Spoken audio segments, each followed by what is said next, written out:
Hola chicos, bienvenidos a un nuevo capítulo de la leyenda del hechicero. Este va a ser el capítulo 2. Despiértate ya, Fletcher. Es el único día del año en el que necesito que te levantes a la hora. No puedo estar en el puesto del mercado y errando caballos de carga al mismo tiempo. El rostro rubicundo de Verdon apareció enfrente de Fletcher cuando éste abrió los ojos, para después volverse a tapar la cabeza con las pieles. Había sido una noche muy larga. Jacob lo había hecho esperar fuera más de una hora y tan solo lo dejó entrar con la condición de que Fletcher le pagara una copa la próxima vez que se vieran en la taberna. Antes de acostarse, sin embargo, había tenido que destripar y despellejar su presa, así como cortar la carne y colgarla para que se secara junto al fuego. Solo se había permitido comer una jugosa tajada que había engullido medio cruda tras perder la paciencia mientras la asaba al fuego. Durante el invierno siempre era mejor guardar la carne para más adelante, porque en realidad Fletcher nunca sabía cuándo volvería a comer. Arriba, Fletcher, y lévate un poco, que hueles como un gorrino. No quiero que me espantes a los clientes. Nadie le compra nada a un vagabundo. Verdon apartó las pieles de un tirón y luego salió de la minúscula habitación en la que dormía el muchacho en la parte trasera de la fragua. Fletcher se estremeció al verse sin mantas y se sentó en la cama. En la habitación, sin embargo, hacía más calor de lo que esperaba. Probablemente Verdon se había pasado toda la noche en la fragua preparándose para el día de mercado. Fletcher ya estaba más que acostumbrado a dormir entre los golpes metálicos, el rugido de los fuelles y el siseo de las armas al rojo vivo al enfriarse en el agua. Salió tambaleándose del taller en la fragua y se dirigió al pequeño pozo del exterior, del cual Verdon sacaba el agua para enfriar el metal. Subió un cubo y tras un breve instante de vacilación se echó por encima el gélido líquido. La casaca y los pantalones, que aún tenían manchas de sangre de la noche interior, quedaron también empapados. Tras varios cubos de agua y unas cuantas friegas con piedra pómez, Fletcher ya estaba de nuevo en el taller de la fragua, temblando y tapándose el pecho con ambos brazos. Bueno, vamos a echarte un vistazo. Verdon estaba junto a la puerta de la habitación. La luz del fuego le iluminaba la larga melena pelirroja.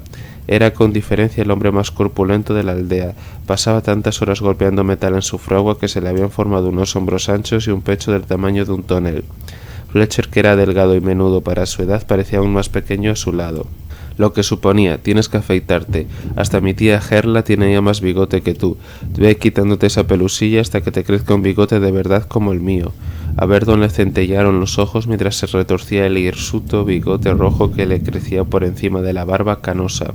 Fletcher sabía que tenía razón. Los mercaderes llegaban ese día y la mayoría solía traer a sus hijas y muchachas, por lo general criadas en la ciudad, que lucían faldas plisadas y melenas de tirabuzones, aunque Fletcher sabía por experiencia propia que aquellas chicas se limitaban a mirarlo por encima del hombro, tampoco le haría ningún daño estar presentable. Anda, ve, mientras te afeites te prepararé la ropa que te has de poner hoy, y no quiero quejas. Cuanto más profesional parezcas, más se venderán nuestros productos. Fletcher salió de nuevo al gélido frío de la mañana. La fragua se encontraba justo al lado de las puertas de la aldea. La empalizada de madera quedaba tan solo a un par de metros de la pared posterior de la habitación en la que dormía.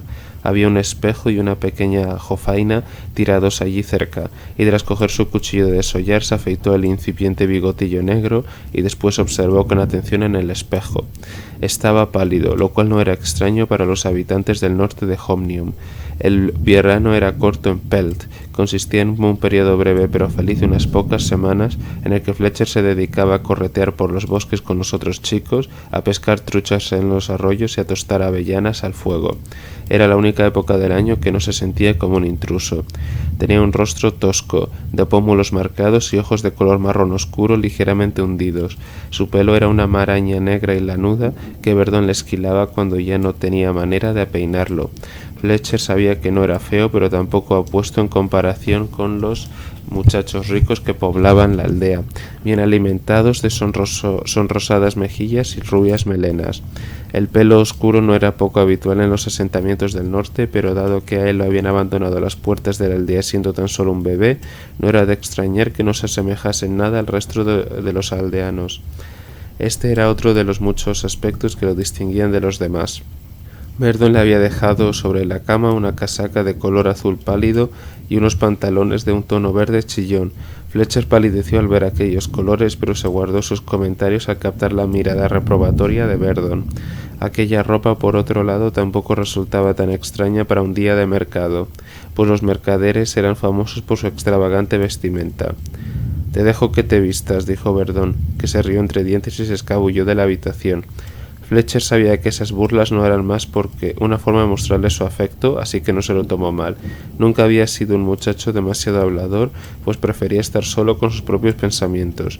Desde que Fletcher había aprendido a hablar, Verdon siempre había respetado su privacidad. La suya era una relación extraña, el soltero tosco y bonachón y el aprendiz introvertido. Aún así habían conseguido que funcionara, y Fletcher siempre le estaría agradecido por haberlo acogido cuando nadie más estaba dispuesto a hacerlo. Cuando lo abandonaron no tenía nada de nada, ni siquiera lo dejaron dentro de un cesto, le pusieron un pañal. Solo era un bebé desnudo en la nieve que berreaba a voz en cuello entre las puertas de la aldea. Las pedantes familias ricas no habían querido acogerlo y las familias pobres no se lo podían permitir. Pero por si fuera poco, aquel había sido el invierno más duro que se había habido en Pelt y la comida escaseaba. Finalmente Verdon se había ofrecido a quedarse con el bebé, pues al fin y al cabo él lo había encontrado. No era un hombre próspero, pero no tenía más bocas que alimentar, y su trabajo no dependía de las estaciones del año, así que en muchos sentidos era la persona indicada. Fletcher albergaba un profundo odio hacia su madre, aunque no tenía ni idea de quién era. ¿Qué clase de persona dejaría a un bebé abandonado en la nieve para que muriera? Siempre se había preguntado si su madre habría sido alguna chica de Pelt que no podía criarlo o que no quería hacerlo. Solía escudriñar los rostros de las mujeres con las que se cruzaba y comparar sus propios rasgos con los de ellas. Ni siquiera sabía por qué se tomaba tantas molestias, pues no se parecía en absoluto a ninguna de aquellas aldeanas. El tenderete de Fletcher, repleto de relucientes espadas y dagas, ya estaba listo en la calle principal, que iba desde las puertas hasta la parte más alejada de la aldea, y el suyo no era el único. Había otros muchos puestos en la calle, rebosantes de carnes y pieles. También se exponían otras mercancías. Muebles tallados de madera de los altos pinos que crecían en las montañas, dientes de oso y macetas con flores silvestres de plateados pétalos para los jardines de las damas ricas que vivían en la ciudad. El cuero era otro de los productos famosos de Pelt, cuyas chaquetas y jubones eran muy apreciados tanto por su calidad como por sus bordados. Fletcher le había echado el ojo a una chaqueta en particular. Durante todo el año había ido vendiendo la mayoría de sus pieles a otros cazadores, de modo que había conseguido ahorrar 300 chelines para comprarla. La vio a lo lejos colgada de un tenderete. Janet, la vendedora que había dedicado varias semanas a confeccionarla, le había dicho que podría comprársela por 300 chelines y al terminar el día nadie le había hecho una oferta más alta. Era una chaqueta perfecta, el interior estaba forrado con suave pelo de liebre de las nieves, de un tono gris salpicado de pinceladas de color avellana. El cuero, perfecto y muy resistente, era de una oscura tonalidad caoba. Era impermeable y no se manchaba fácilmente, como tampoco se le desgarraría cuando persiguiera una presa entre las zarzas del bosque. Se abrochaba con sencillas muletillas de madera y tenía además una capucha terminada en punta. Fletcher ya se veía con aquella chaqueta puesta, agazapado bajo la lluvia, bien abrigado y perfectamente camuflado, con una flecha preparada en el arco. Verdon estaba centrado tras él, en el exterior de la fragua, junto a un yunque y un montón de herraduras. Aunque las armas y las armaduras que fabricaba eran de una calidad excelente, Verdon había descubierto que podía ganar mucho más dinero reherrando los caballos de carga de los cansados mercaderes, cuyo largo viaje a las remotas aldeas de las montañas no había hecho más que empezar. El último año que los mercaderes habían pasado por allí, Fletcher había estado muy ocupado todo el día. Hasta había afilado algunas espadas después de haber vendido todos los productos del tenderete. Había sido un buen año para vender armas. El imperio de Hobnium le había declarado la guerra a un nuevo frente en el lado norte de las montañas Dientes de Oso. Los clanes de elfos se habían negado a pagar el impuesto anual, es decir, el dinero que el imperio les exigía a cambio de proteger a sus habitantes de las tribus de los orcos que moraban en las junglas del sur, justo en la otra punta de Hobnium. El imperio había declarado la guerra para exigir el pago de aquellas cuotas y los mercaderes temían que se produjeran ataques por parte de los elfos. Finalmente tan solo hubo unas pocas escaramuzas y un pacto de caballeros para impedir el aumento de las hostilidades. Había algo en lo que Hobnium y los clanes de los elfos estaban de acuerdo de forma implícita: los verdaderos enemigos eran los orcos. ¿Este año tendré tiempo para echar un vistazo?, preguntó Fletcher. Supongo que sí, de momento no hay mucha demanda de armas nuevas, Puede que el nuevo ejército de las montañas esté formado por ancianos y lisiados, pero en mi opinión los mercaderes creen que la presencia de las tropas servirá para disuadir a los forajidos que merodean por ahí, dispuestos a atacar sus caravanas.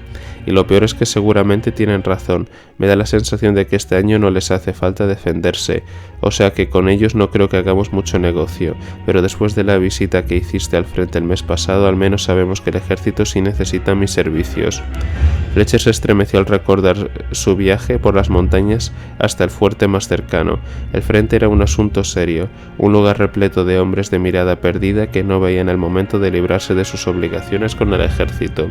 El frente de los elfos era una especie de vertedero al que iban a parar los hombres que el ejército no quería y los estómagos vacíos que ya no podían luchar. El frente de los despojos, así lo había llamado los soldados. Algunos lo consideraban una bendición lejos de los horrores de las trincheras de la jungla. Allí en el frente de los orcos morían miles de hombres cuyas cabezas acababan convertidas en trofeos y clavadas en lanzas en los límites de la jungla. Los orcos constituían una raza salvaje y sanguinaria, no eran más que siniestras criaturas malvadas y despiadadas.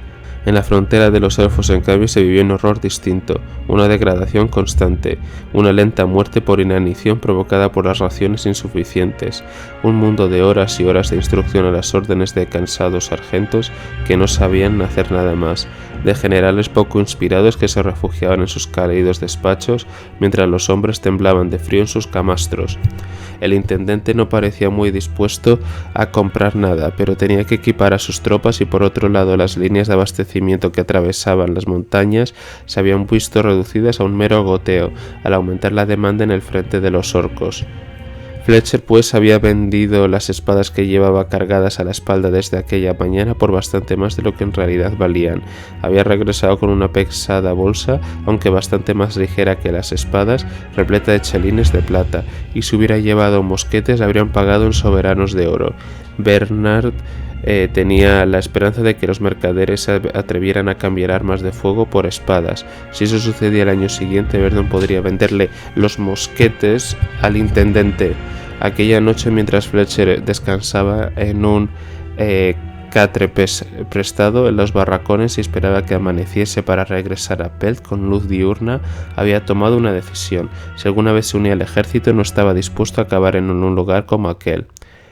Chico, aparta el tenderete de las puertas, les estás bloqueando el paso a los mercaderes, ordenó una voz autoritaria que alejó a Fletcher de sus pensamientos. Era el padre de Didrik, Caspar, un hombre alto y esbelto vestido con un traje de excelente terciopelo, cosido a mano y confeccionado con una tela de color púrpura que lucía delicados bordados en hilos de oro.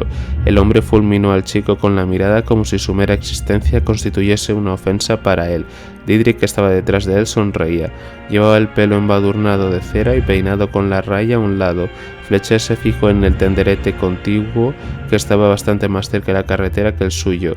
No pienso repetírtelo, haz lo que he dicho y llamaré a los guardias, lo amenazó Caspar. Fletcher miró a Verdon, que encogió los anchos hombros y asintió. En el orden del universo no tenía la menor importancia. Si alguien quería comprar armas, acabaría por encontrarlas. Didrik le guiñó un ojo y le indicó con gestos que se apartara. Fletcher se puso rojo pero empezó a hacer lo que Caspar le había ordenado. Ya tendría tiempo de vérselas con él, pero su padre era un hombre increíblemente poderoso. Era prestamista y tenía a todo el pueblo dominado. Cuando un bebé necesitaba alguna medicina en la ciudad, allí estaba Caspar. Cuando la temporada de caza no iba bien, allí estaba él. Si una casa quedaba reducida a cenizas, allí estaba él. Y cómo iban los aldeanos a entender el concepto de interés compuesto, a saber qué significaban todos aquellos números tan complicados, cuando apenas eran capaces de escribir su nombre en el larguísimo contrato. A la postre todos descubrían que la salvación les había salido bastante más cara de lo que podían permitirse. Fletcher no soportaba que fueran tantos los aldeanos que idolatraban a Caspar, pues no era más que un usurero. Mientras Fletcher intentaba retirar el tenderete hacia atrás, cosa que hizo caer al suelo unas cuantas dagas delicadamente pulidas, la campana de la aldea empezó a repicar. Los mercaderes habían llegado.